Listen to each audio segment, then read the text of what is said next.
Greetings, one and all. Thanks for joining me again on Factorio Demystified as we look at what happens when you need to add multiple oil outposts to your train network and import that oil to your factory from further and further away. So we're looking here at the basic infrastructure that we've already seen in the past with our existing oil outpost. We've got the one locomotive and two fluid wagons. Of course, very important to standardize your trains so they can all deliver effectively and all of them have the oil delivery with the same size of train. We've got our pumps set up, we've got our storage tanks here, we've got our pump jacks, and they have tier 2 efficiency modules, minimizing that energy use and pollution. And then further away, we have our second one here, which I've actually just connected up with pipes. And so it's running all the way back this way. But those are all operating as well. A total of 18 pump jacks added here. And given how much we've used on the first oil field, this is now going to basically multiply our total oil income by about 10. So it's a huge upgrade for us. And then we also are doing self-sufficient power in this case. So I've got a megawatt block of solar, and that's over twice what we need. We're only going to run a little bit under 400 kilowatts actually at full power here, but better safe than sorry, and I went on the high end there. In terms of keeping this operation safe and secure from the enemy, I'm going to continue using the same method I've used throughout this factory. We're going to keep the pollution cloud clear.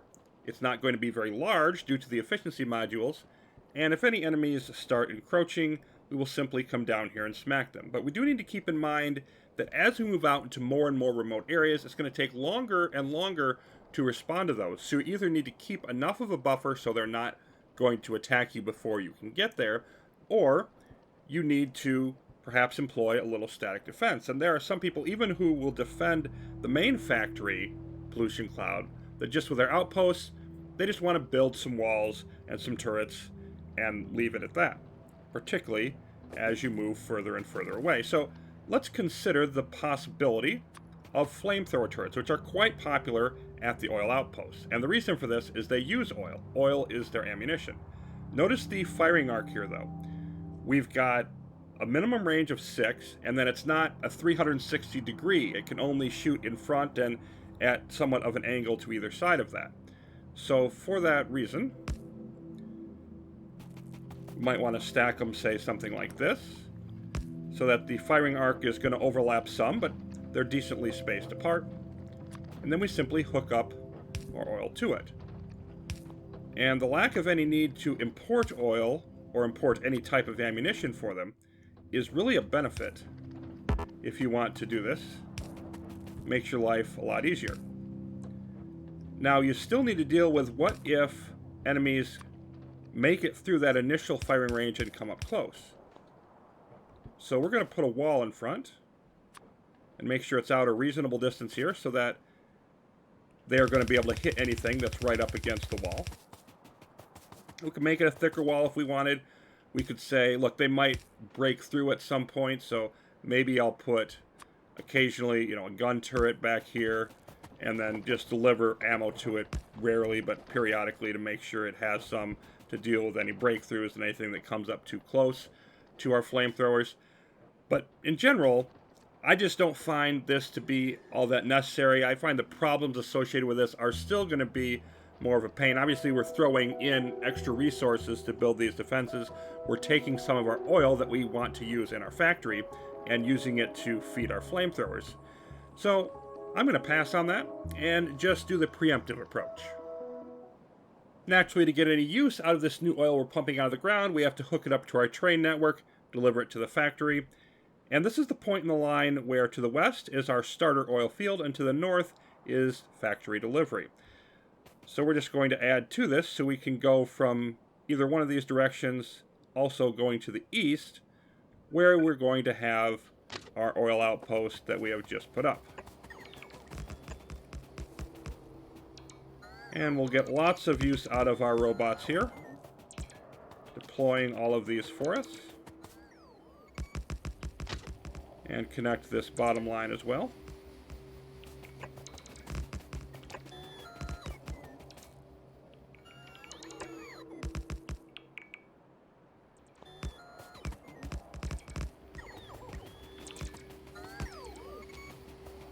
So that's our east to west connection.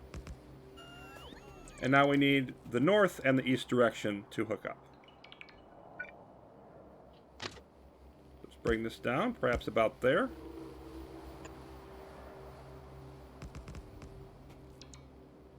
I don't know, maybe we'll split this off around this direction.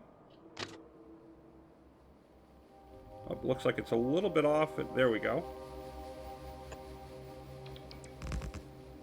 And of course, this is not perfectly symmetrical. You can tidy it up if you want, but aesthetics is up to the player. This is going to work. So now we need to signal it.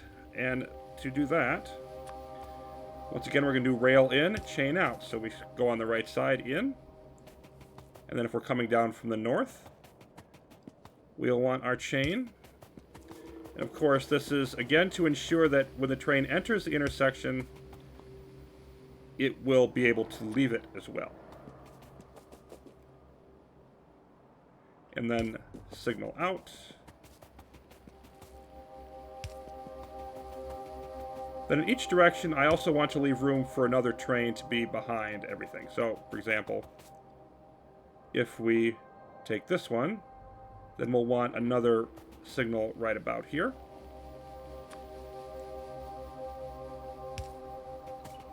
And then we can put one about there. That'll work.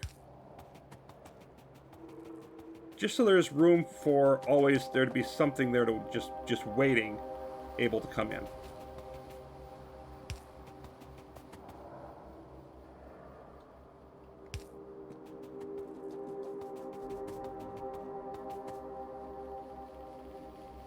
Go up about here.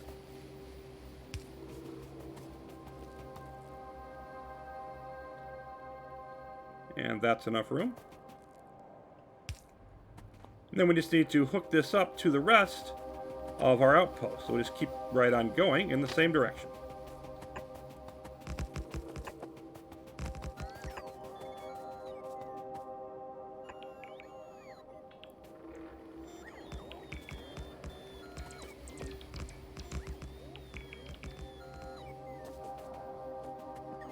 And then coming down here, of course, we need to have the train come in and loop around to this area. We'll add on a bit for them to be able to do that. Like so.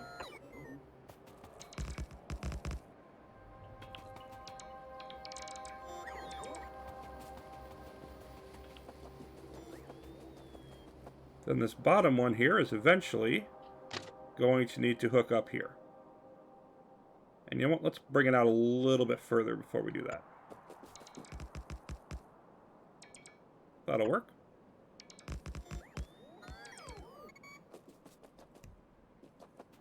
And then we just hook up the top line. And we will be in business.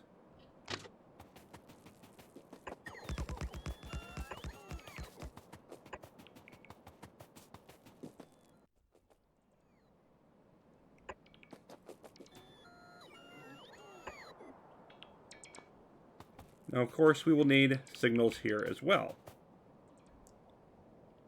Let's have a rail signal. Something like around here. So we can have an extra one waiting.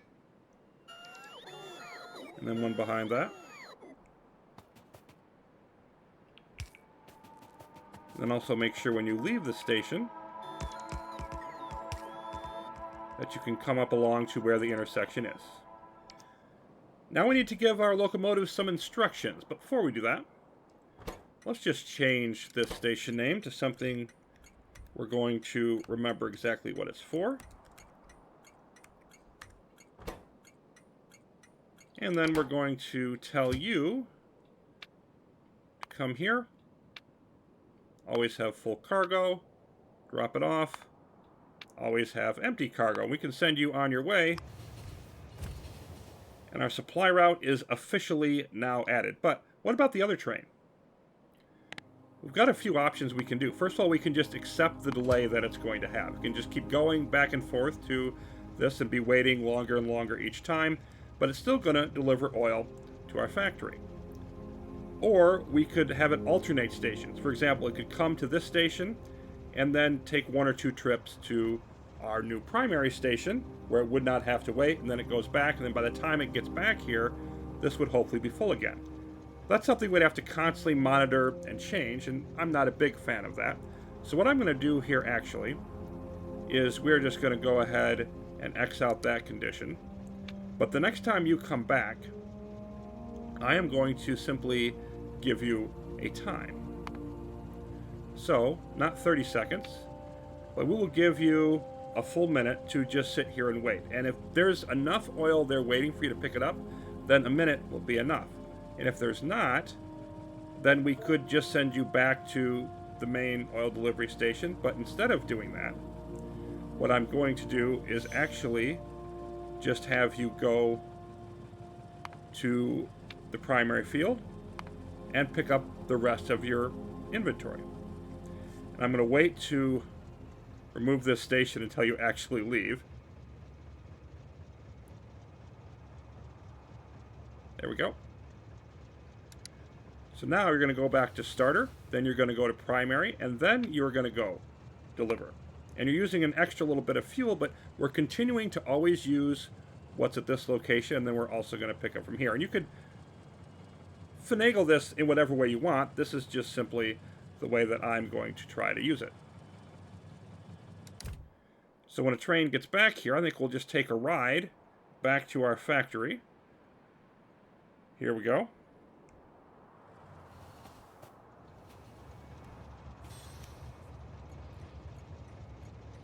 And of course we're pumping everything in here. And we're going through it pretty quick because we're catching up on the backlog. But what we want to eventually happen here is have a backup at our delivery station.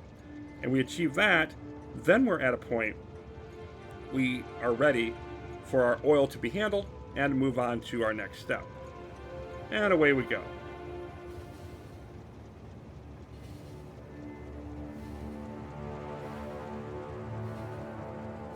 And you're still running on wood, but you will eventually upgrade to the nuclear fuel.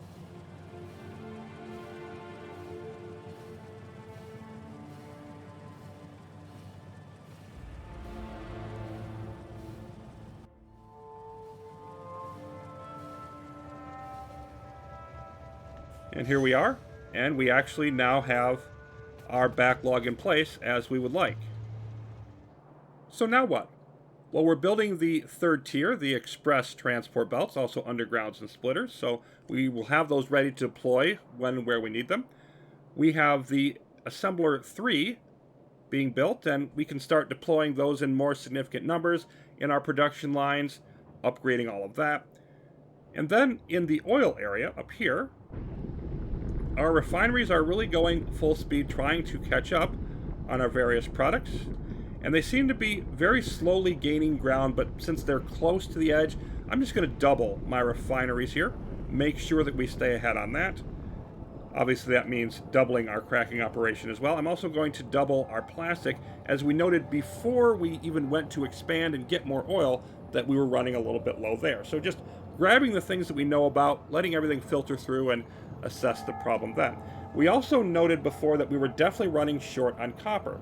So we want to start importing ore, and since we've been working on the train system some here for a bit, probably a good idea to just add that on and make sure we have that secure foundation, good logistics systems, bringing in plenty, and we're going to set up our ore delivery stations in the next episode.